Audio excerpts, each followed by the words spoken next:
Hello, hello, hello. Today is Monday night, June 9th, 2025. Okay, so it's been a lot going on this week. I know a lot of you have been either involved or hearing about what's going on this week. It's been a lot. It's a lot of protests and a lot of backlash with that. And there's a lot of talk about AI. So we're going to talk about the AI part, okay? Um, on this show, the Adroit Living session on the Erudition network, I like to talk about things that are happening, and I like to address it in a holistic manner to help with mental health, because mental health is physical wealth. So if you can get that mental health going, balanced a little bit more, or just going really well, then you can increase your wealth.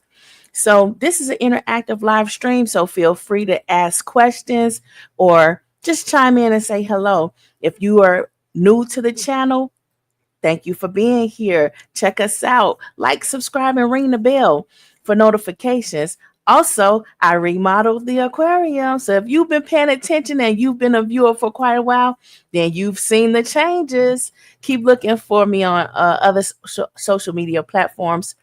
Um, where I show all of the, you know, things going on with the aquarium. So I got a little bit of a running theme going on. It's a lot going on in this show. So keep watching, and say something in the comments. I do ask the questions, and they are for free. Okay, so today we're going to talk about AI taking jobs and building bombs. It's like, what is going on? I saw that on mainstream media, and I was like, "Whoa, that took me," because I'm tech. I have a tech background, so I'm like, "Wait a minute now, let's not start blaming AI for everything." Okay, so change is inevitable. We all know that. But advancement is not inevitable. We've seen that with the iPhone and how they changed the iPhone and it's or upgraded it. And it's like, wait, that wasn't an advancement. That was not an advancement at all. Then they came up with another one. But we also see change is not inherently profitable. So a lot of people didn't really want to get that iPhone. I'm just using iPhone for an example because, well, it's a part of AI and a lot of things that's going on with AI. But we have seen advancement is always inherently profitable, but timing may be different. So, hang in there, because yes, advancement is always lucrative, not just profitable to your well being, but money wise too. Okay. So, I want to talk about something first. I saw something on TikTok starting to trend, and it's starting to spread again. So I wanted to say, people need to stop going viral for punishing their children, because viewers have a totally different perspective of your child and may not see your child as only growing through learning phases as a black man who's raising responsible black male children. In the TikTok, I saw a black man punishing his sons, and it's like every time I scroll through Facebook, I kept seeing this pop up every time I'm on TikTok, just scrolling over to see, I get bored. I want to be entertained for the moment. And I'm like, why does this guy keep popping up? This guy need to, calm down with that. It's like after a while, you start to find reasons to, punish your kids, because it's like getting you likes and views and subscribe. It's like, wait, like, views and shares, and you getting subscribers, and you it's not okay. Plus, it's written, fathers, do not anger your children to wrath. So, please understand what one of my sons as a baby named Old Man Consequences, because even black male children have an elevated cognitive ability to understand complexities. So those little boys, they were black, and it was like, do they understand what's happening? And I don't think they're gonna appreciate going viral for their, learning curve. That's not okay. That's why I use that comparison, because yes, small young black men are very intelligent. They're cognitive of understanding these complexities. Even if they lack modern knowledge to convey their comprehensions, formal logic is not learned. People are born with it. So it's like you don't have to explain it in grave detail for them to get it. They understand. But once born, people are conditioned to replace formal logic via the need to be loved by people, be accepted by people, be secured by people, and be elevated by people. That's going to be a theme today, okay? So pay attention, because that conditioning has major flaws because people are greedy. So they change laws, rules, and boundaries even amid compliance. And therefore they're bound to fool around and find out. So compliance at that point starts to seem foolish. And then comes the FAFO, fool around and find out. But formal logic cannot be replaced. It may be, temporarily suppressed, but once the oppression reaches the last straw, we going through that.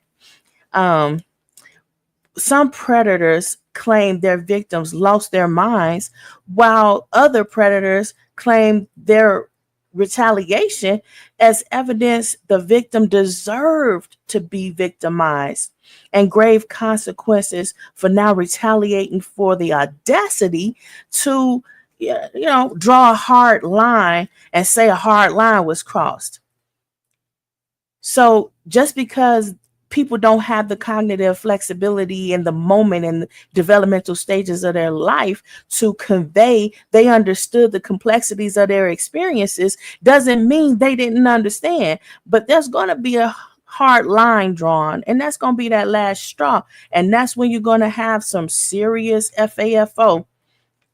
So don't let temporary, fleeting pseudo or fake fame place you on the wrong side of history and isolate it from people who would normally be your go-to for help, such as your family, because you're the head of your household and the consequences that's derived from your household and your behavior. So as a black man going viral for doing what you're doing with your kids, raising your kids, I'm not saying don't raise your kids the way they should go, but learn the way they should go.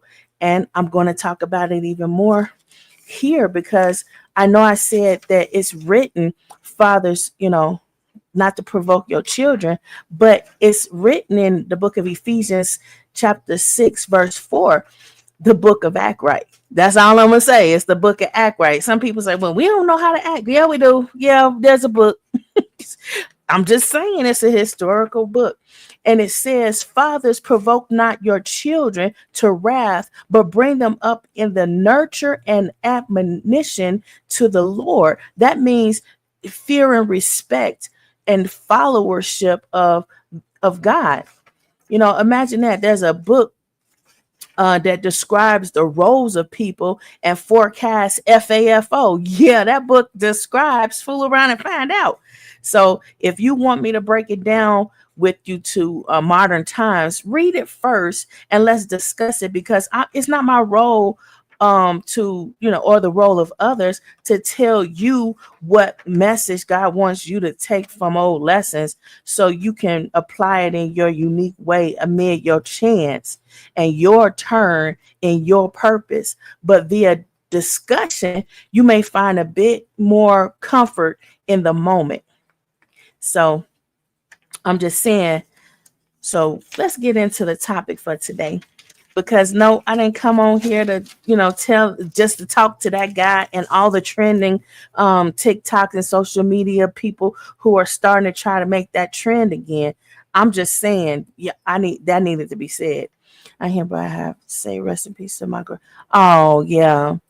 This is why it's been a little difficult today. Grandma Donna has passed, and we have loved her so much. I grew up with Grandma Donna, even though Grandma Donna was not you know, uh, like so much around to the point where it was like we saw her every day. She was grandma. She was grandma. And, she was always in the background.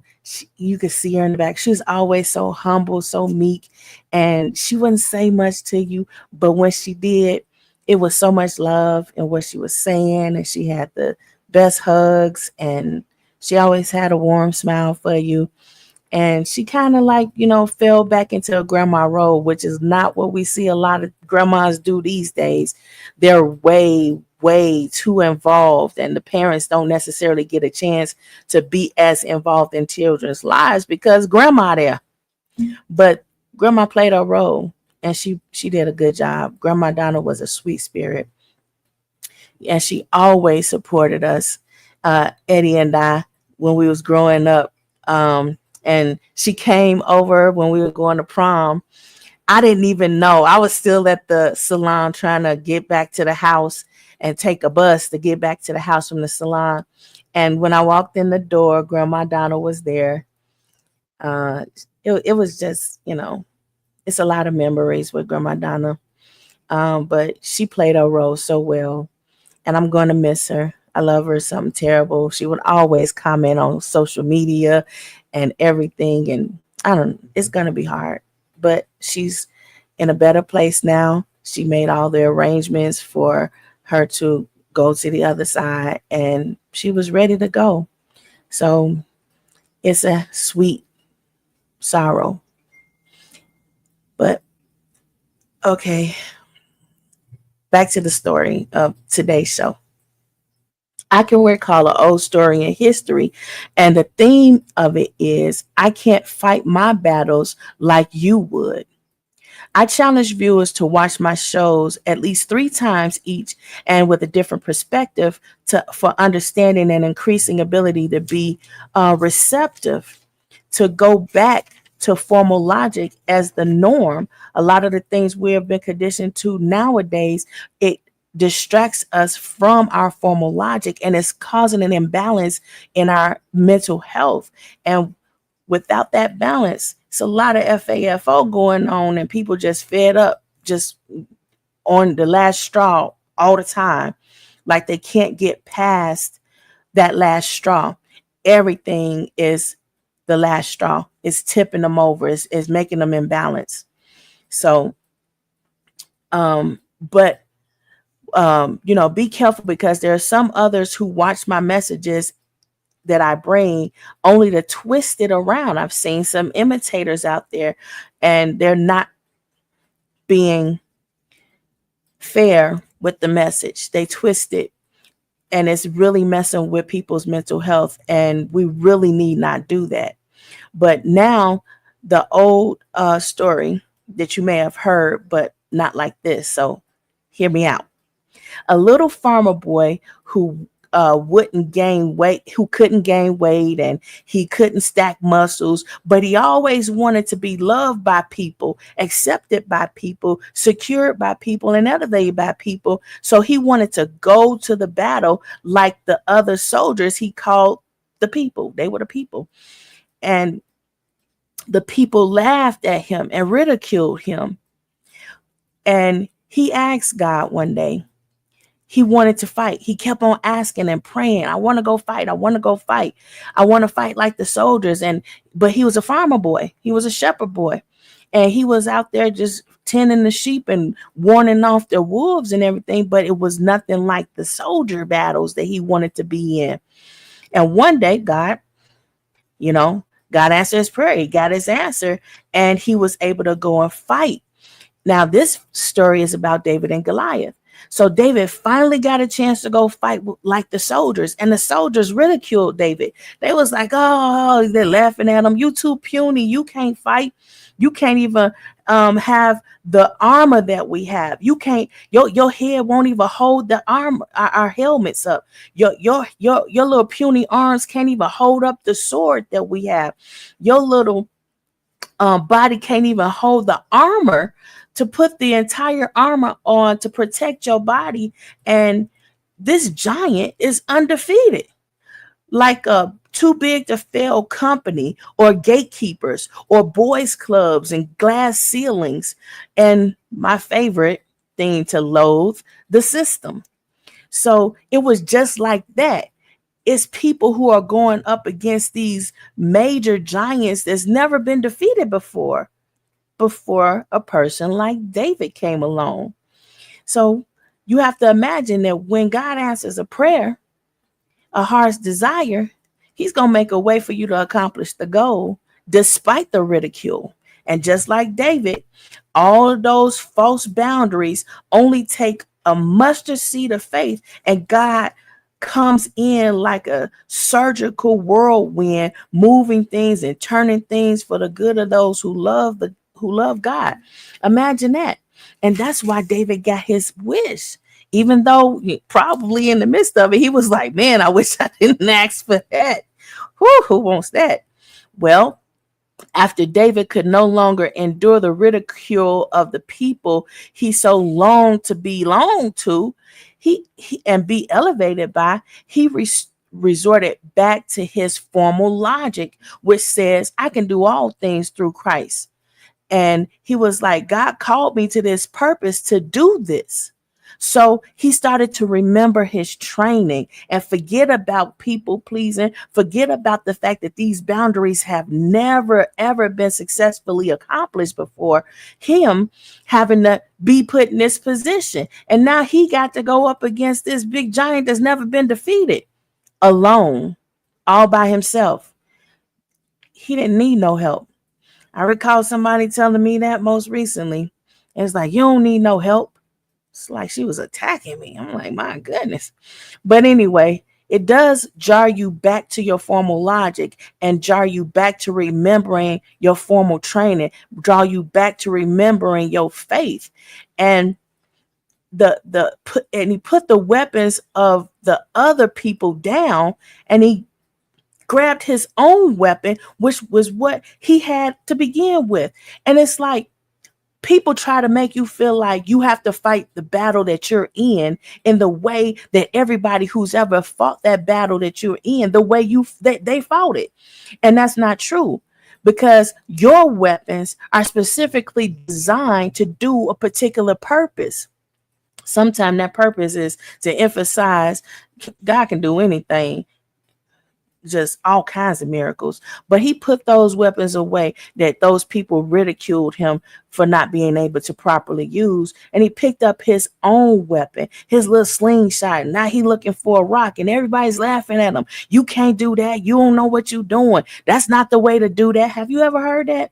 Somebody tell you how you need to do everything you got to do, even though they couldn't accomplish the goal. Nobody has ever beat Goliath before. So how are you going to tell David how to beat Goliath? Exactly. So Goliath grabbed his own weapons. He won his battle without hesitation, without delay, or without a scar by his enemy. But he was scarred by the very people he was trying to get along with. You can't fight your battles the way others would, even though the battle is an old battle and it's a quote unquote system. You can't fight the system the way somebody else did. You were born to stand out, even if you're already deep within the ranks of those who ridicule you for conforming. Imagine that. After you finally conform, you're ridiculed for it.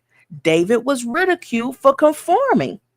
He knew he couldn't do all that, but it was his heart's desire to be in a battle like the soldiers. But you got to understand, just because it was your desire to be in the battle, it was still the will for you to stand out, to use what you have in order to accomplish the goals that nobody else has ever been able to accomplish before you. Think about that. So once it's time for leaders to lead, they're uncomfortable following. And that's what happened with David. He was not comfortable following what the soldiers were telling him, because they was like laughing at him. And he's like, why would I listen to you when you laughing at me? Why would I listen to you and you're ridiculing me? Because you know full well I'm not going to be able to fight this battle the way you can. or the way you would. But we all know Goliath is undefeated, so you wouldn't have won against him anyway. So when leaders get uncomfortable following, they start to lead because they see the way clearly. They the call and response hits different, even amid twisted narratives and all other attempts to control outside of exousia and dunamis, or God-given purpose and power and authority. I'm just saying, God is not mocked, and a lot of people think that he is. What predators mistook as weakness was actually their extra chance before their final outcome. Change is inevitable. Your advancement is not. So when everybody was sitting there laughing at him, they didn't even understand. God ain't mocked. He didn't do this for no reason. There's a message. There's many messages in it. So advancement is strategical and sovereign and divine and phenomenal. The purpose man never has the playbook for. People can't call the plays and doing the most like Moses Pharaoh, because it'll end the same way Moses Pharaoh did. You'll be on the wrong side of history, sitting alone, wishing you took each opportunity to improve and make better decisions, instead of believing God is mocked and his people are too weak for everything you do to them, as though they're unaware of what unduly situations you put them through. Do you think it was beyond David's understanding to know what the soldiers were doing to him and mocking him? He knew, but he had a goal he had to accomplish. He was sent to do a task. We're all sent to do a task, even though we may not understand how we're going to get it done because we don't have a playbook. You see, Moses was born for the battle he faced. His challenges was greater than what was told. He loved the enemy as family and vice versa. He was part of the predators, so the predators would use the chance and opportunity to improve. So it was there all along, because sometimes we don't even know it. We don't know why we're surrounded by the enemy and they smiling in our face like they friends and family, but they're not. But you have a purpose. You have a purpose, because Pharaoh gained his reign. Before Pharaoh gained his reign, he saw the pattern of leadership was predatory and he wanted to improve it. So he saw that his father and the father's father, he saw all of those reigns as predatory to the children of Israel and all the people of the land. And he was like, this got to change. I'm not comfortable with this. So the opportunity for him to love Moses as a brother was significant. It was significant in so many ways. You have a kinship with your brother. You have a closeness with your sibling that you will never have with your parents or friends. And it's like, it can't be replaced. That's your heart in such a way that it becomes a part of you. So it was significant that the Pharaoh had Moses as a brother, even though that wasn't even his blood, but it was still his brother. It's so many moms and dads and cousins and aunts who are family with people who are not necessarily their blood, but they're more family than blood. But once Moses Pharaoh's leadership took place, he decided to fight the battles the way the past pharaohs did, because it was taught to be the same battle, but forgotten that it was his chance. It was the new Pharaoh's chance. It was Moses Pharaoh's chance, not the pharaohs of the past. So it begs the question, what are you going to do with your chance?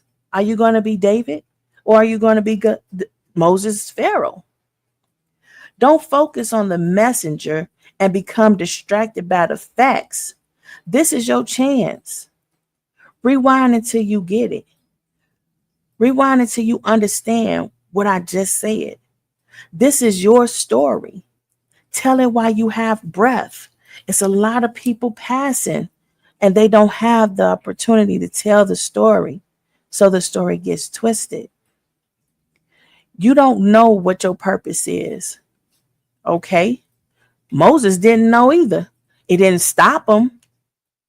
David and Moses, Pharaoh had, desires and opportunity to fulfill those desires. And they had the desire before the opportunity ever presented itself. David grew up as a shepherd boy, but he wanted to be a fighter. And he finally got that opportunity. And Pharaoh, he knew one day he would take leadership. It would be his reign. It didn't work out well for Pharaoh. David resorted to his formal logic amid his turn. So when it was David's turn, he was like, I tried to do it like other people and it didn't work. I had to change. I had to do something different, even though I was finally among those very people that I longed to be around. So he was like, I gotta do it different. I gotta do what I know. I gotta depend on what I know, and what I know works. It works in ways that nobody else has been able to do before me. So I have to have faith that that same ideology, that same methodology, that same thing that I just did is going to work in this scenario. Moses, Pharaoh, he used his chance to follow what people wanted him to do. Even though those predecessors were long dead and gone, and he was the one in charge, despite all of his predecessors' advisors. So, of course, he inherited his predecessors' advisors, because a lot of times the advisors outlive the Pharaoh. So at a point of no return, the Moses Pharaoh landed where no man wants to be found in history. He was on the wrong side of history, and no greatness to be declared because he was defeated. Yet all he had to do was advance beyond the past in his way during his chance. You may be in the same situation where you are either David or your Moses is Pharaoh. These stories, there's nothing new under the sun. It's just your turn. It's your chance. What do you want to happen? David advanced. That means the changes that came with David included advancement. Moses, Pharaoh, is still ridiculed to this day. You have to pick what you're going to do with your chance.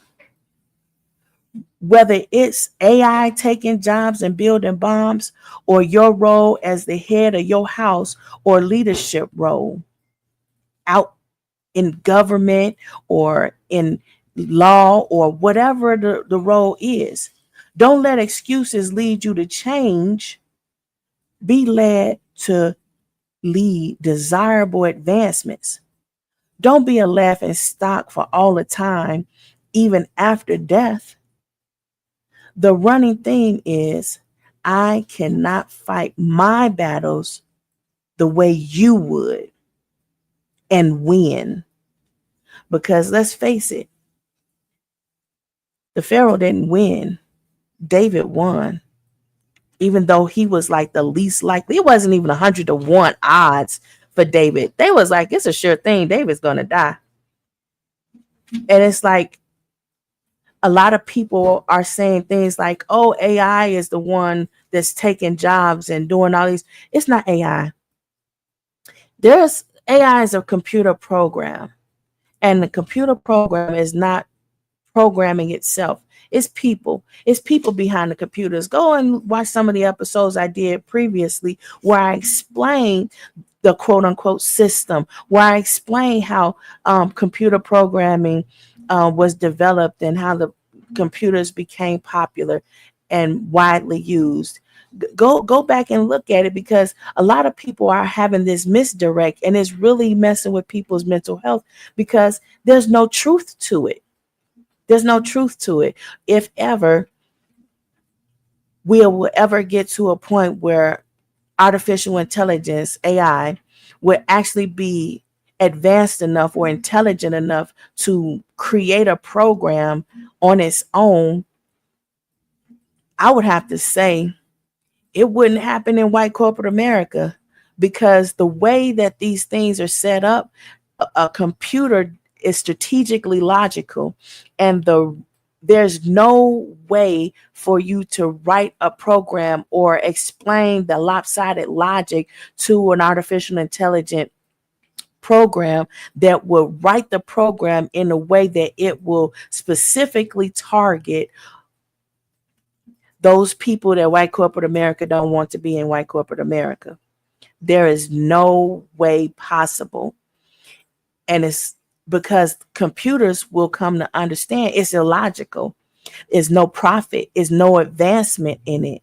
You have to have variety in order to have advancement. You have to have change and strategic advancement in order to actually make the kinds of gains and profit and lucrative decisions to be advanced beyond the level you're on in order to get anywhere.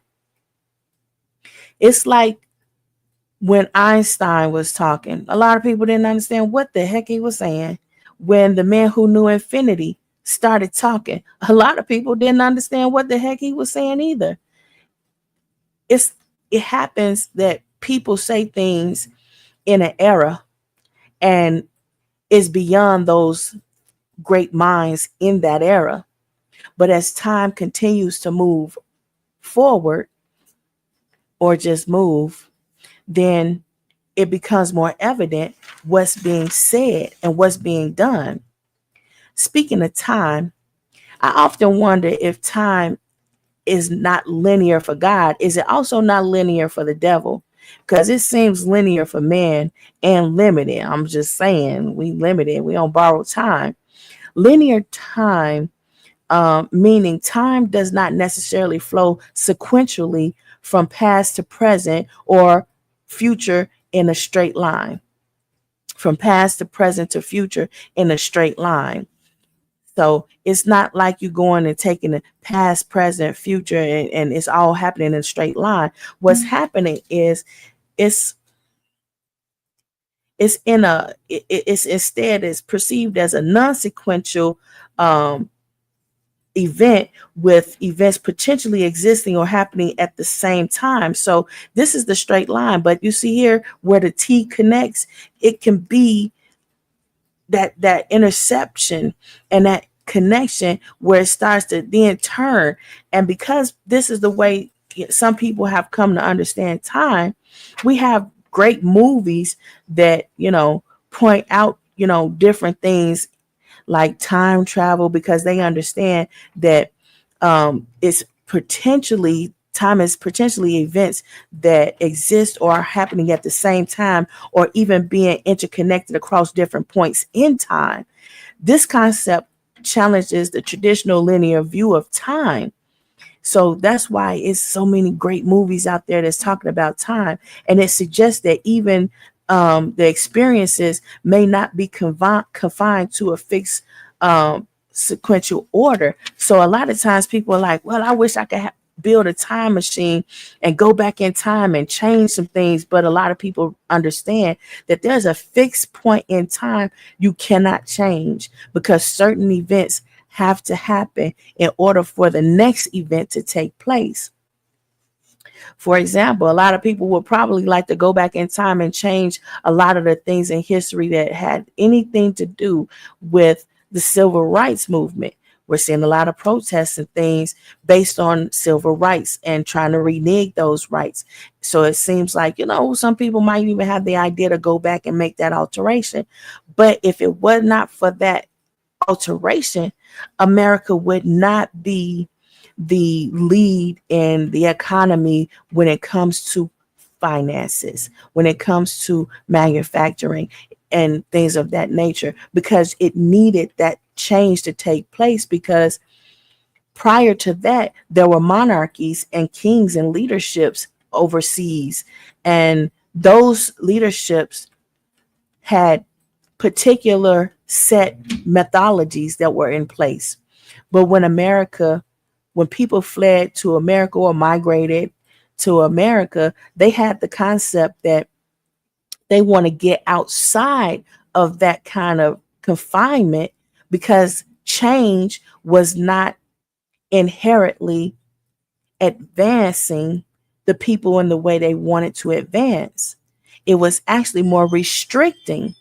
So what happened was people fled or migrated to America and said, well, we're going to have a melting pot.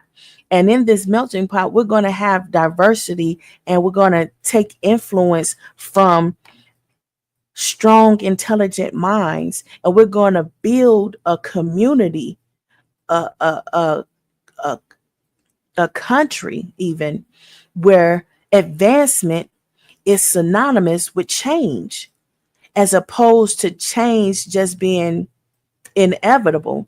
They were trying to make it so that change was also synonymous with advancement, because you can't have the same thing and get advancement. You have to incorporate something new, something different, something great, something that you wouldn't be able to understand if you didn't have a need to understand it. For example, um, some people, when we saw the civil rights movement, we noticed that some women didn't have the opportunity to be heard. Women are the majority of America because World War I and World War II, and then they started to join the workforce. So not hearing their plights was no longer lucrative.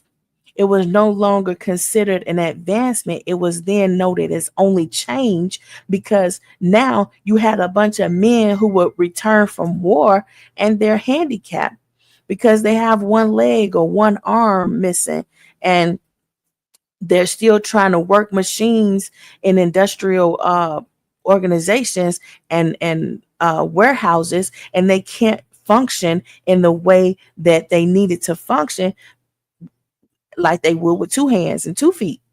So the women had to continue to maintain their roles in the workforce, but they wanted to be heard because the labor was not altered in a way that would be feasible to women, so that the women can continue to be women and work to build the economy. So the women fought for the rules to change, so that um they would be able to be more comfortable.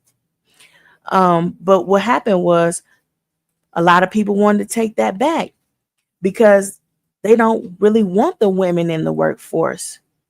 They don't really want the diversity in the workforce that made the advancements that we're seeing in America and around the world. But they're not acknowledging how that is limiting their advancement, their opportunities to make money. They're not acknowledging it because a lot of studies aren't really pointing out that that's a major problem. And it's historical. So it's a timeline that shows exactly what it is. And there was many things that we could have done to correct that. There's many things we could have implemented into the quote unquote system that people try to claim computers are writing when it's man made and man controlled.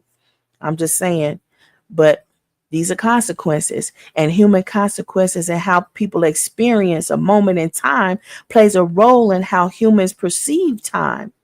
People often experience time as a stream of events, so they identify those events as before, after, etc. But it's only to identify the events so that they can convey an understanding and information transmission to others. So when those women were like, we've already did that in corporate America, in white corporate America, in a man-made white corporate America. We already did that, and we come to conclude that, especially when you have men going to war, You have to have women somewhere helping somewhere. They got to hold it down.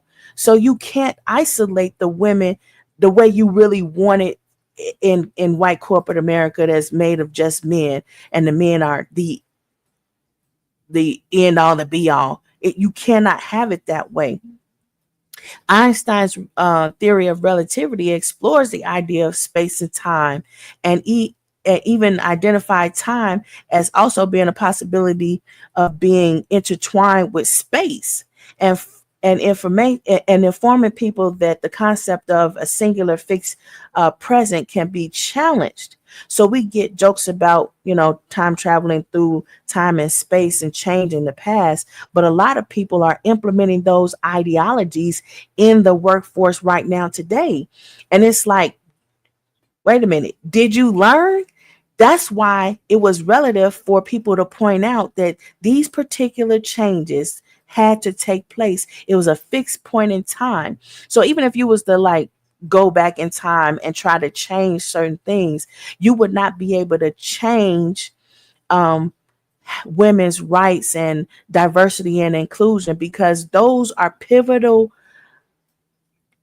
points in time and in space that if we did not have it, we would not have the advancements that we have today.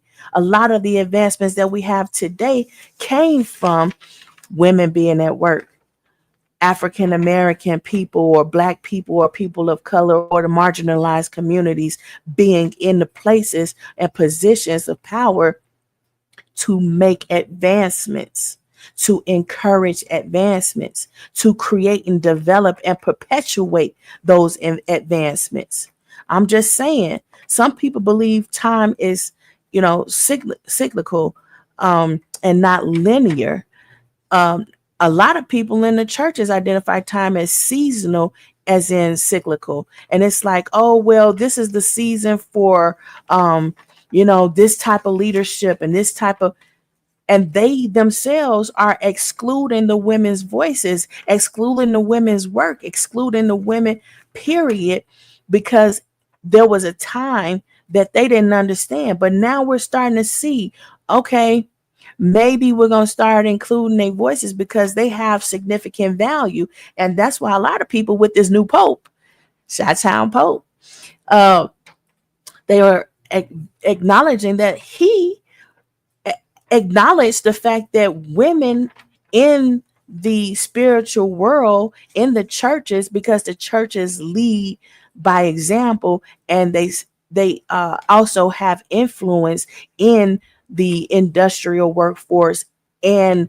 all genre of the workforce, schools, and everything is intertwined in everything. So it's important and significant that this current pope is like, yeah, we got to get these women's voices heard. We got to put them in leadership roles, even within the church, so that the advancement that will be inherited from this advancement will come quicker, because we are not doing well without it.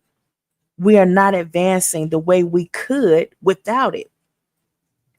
So, these, sci-fi, movies even get involved, and they say things like time is an illusion, or it has multiple realities which exist simultaneously. So we have great movies which explore those thoughts in depth without judgment, trying to say that the author is, crazy for having such an insane type of perspective and making such suggestions.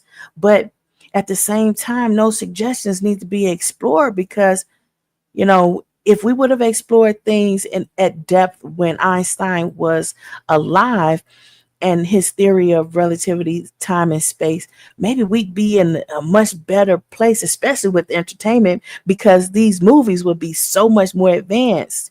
And so with our technology, with AI, people will have a better understanding what AI is and its limitations and its abilities. I'm just saying, people scared for, change a lot of times because they don't understand what that change is, what it involves.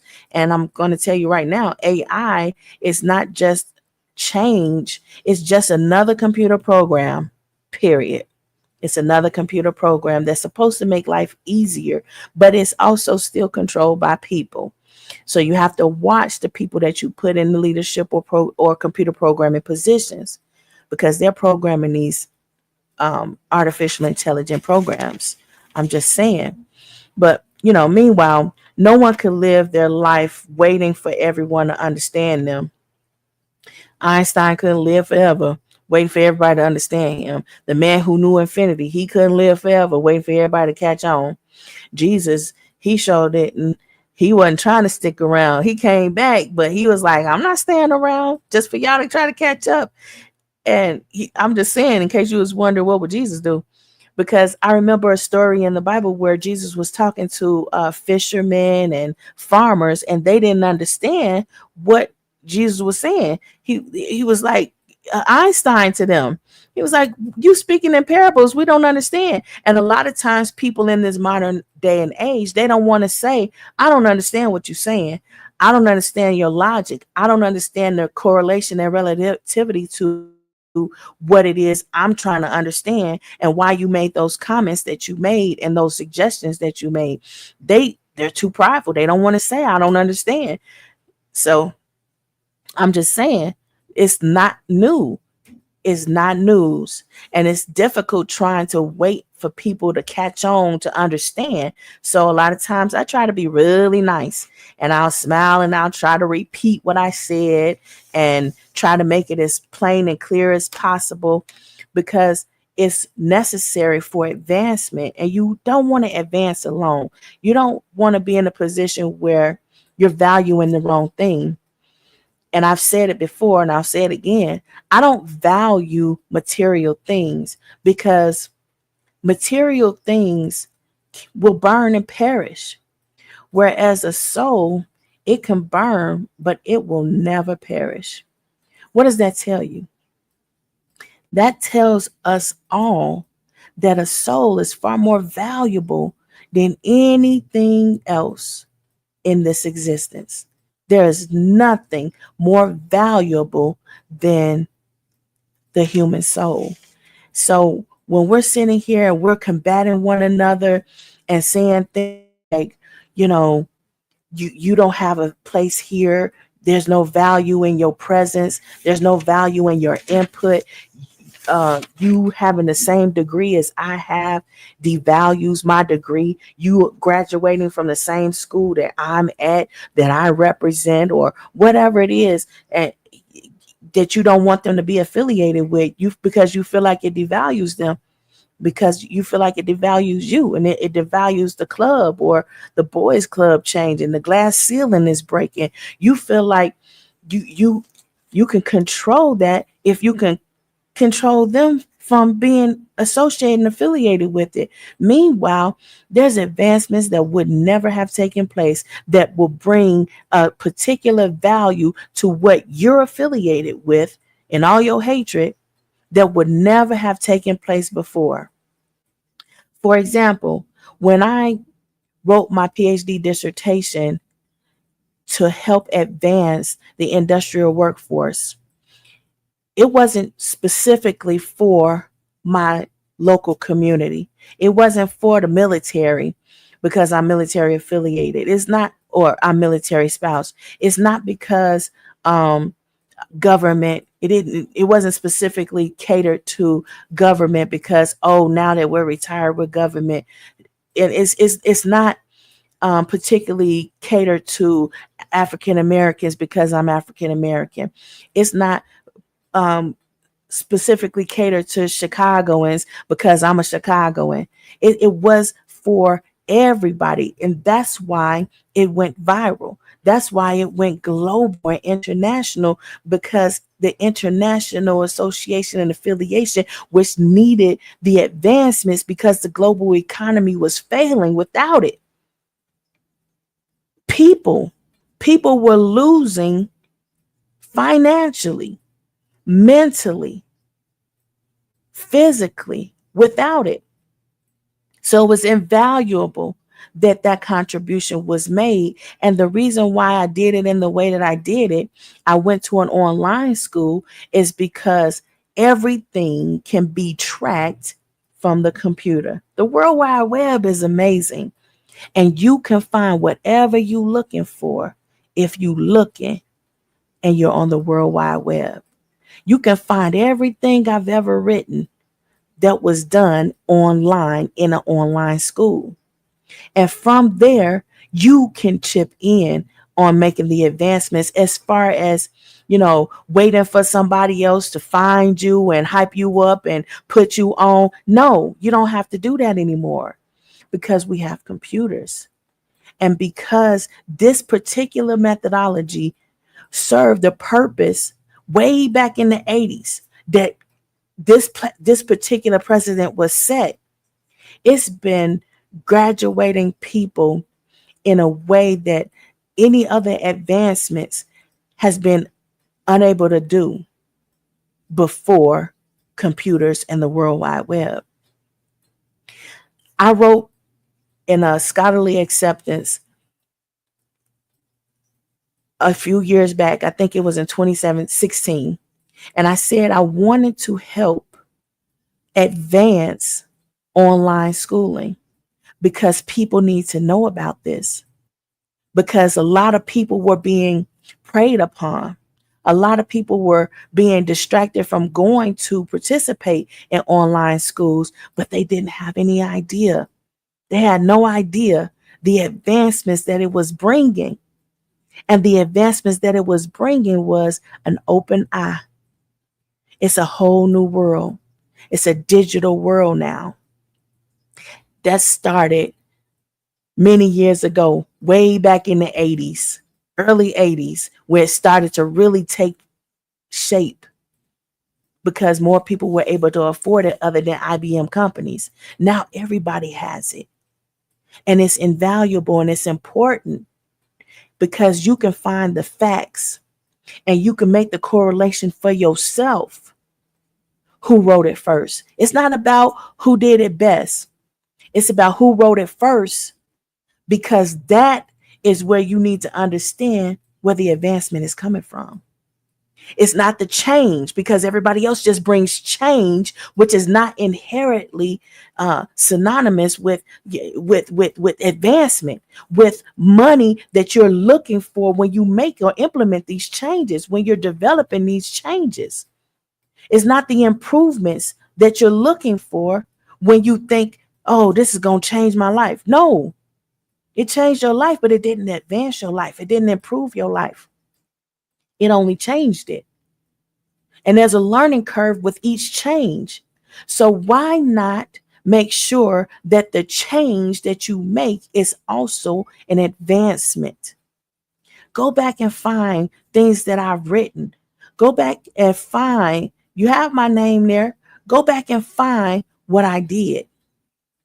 And here is a book I wrote, Generational Wealth, Information Asymmetry, and Your Success, which takes a lot of note from the dissertation that's globally trending and helping globally. But it breaks it down in such an elementary form. Now, it's important that I say I wrote that book in 2024, because you're going to see some things in that book that's taking place now. How did I know? Because I read, because there's nothing new under the sun. There's nothing new that's happening. It's only your chance, your turn. What are you going to do with your turn and your chance? These old stories that's in the Bible and all these other books of faith, the only reason why it was saved was because people didn't want to cross God or cross faith or people of faith and destroy their books. That's the only reason why those historical books even still exist. But we need to read those books. And we need to understand what it is. What's the message? How can I apply that right now today? How can I make the advancements that I need to see so that I can make the generational wealth that I'm looking for? but I needed to start with me because I don't want to have it, just for my kids and kids and grandkids. I want to enjoy it too. Get the book. I'm just going to say, get the book. Now, I've seen somebody take this book and sell it on their platform for over $50. I can't control that. Is the book worth it? Yes. But go to lulu.com. Get it for a better price. I'm not getting rich off of one person charging you over $50 for the book. I'm not even trying to get rich for somebody overpricing the book. I'm in that book. I'm telling you where you can get other things that I've written for free. And if you tech savvy, just look my name up. Look up, go get the book. See where it is. I wrote that dissertation. Find the rest of it. Matter of fact, I graduated from the University of Phoenix online. I highly recommend that school. Not just because I'm an alumni there, but because they conducted business the way business should be conducted. When I presented to them that there was some flaws, when I took it up the chain of command to Dr. Sperling, he got on it right away. And it was Memorial's Day. I still have the email. It was Memorial's Day. And he's on top of it. He working his business, his organization as an entrepreneur, trying to grow and advance in the way change should be.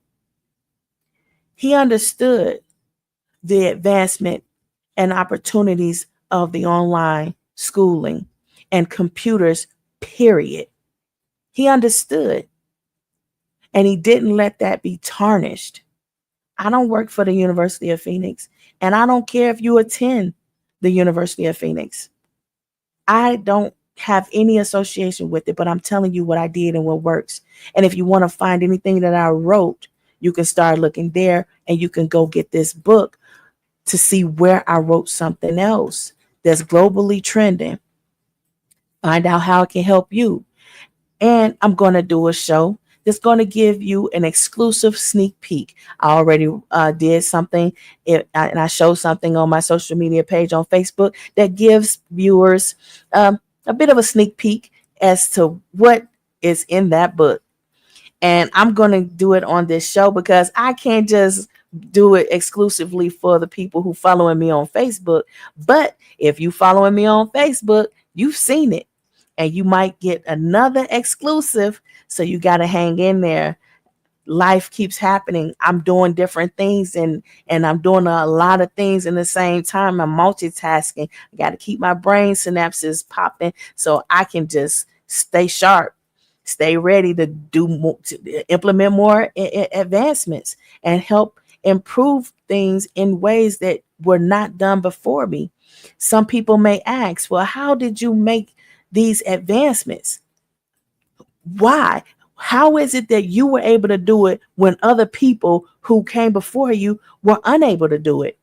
What's so special about you?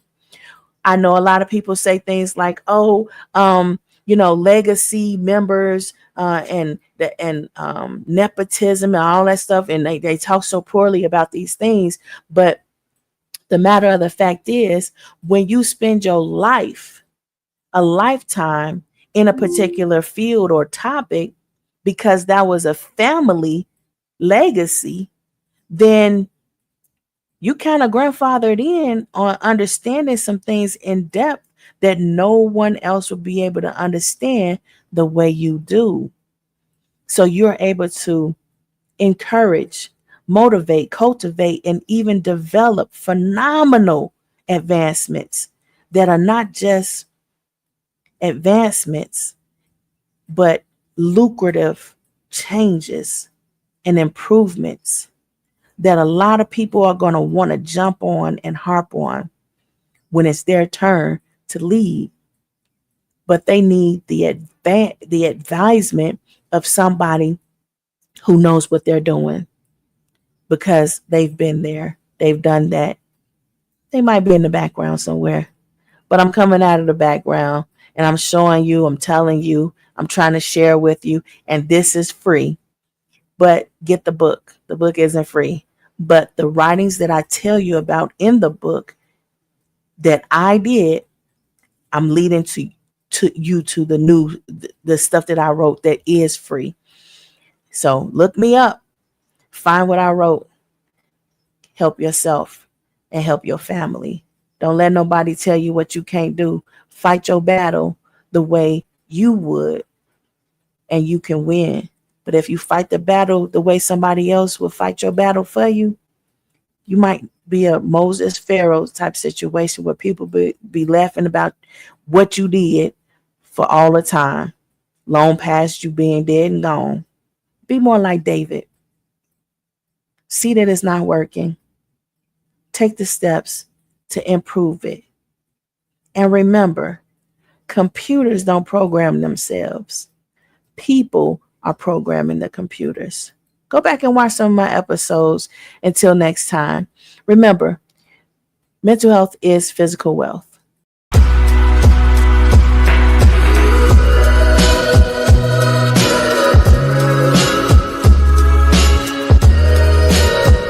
Mental health is physical wealth.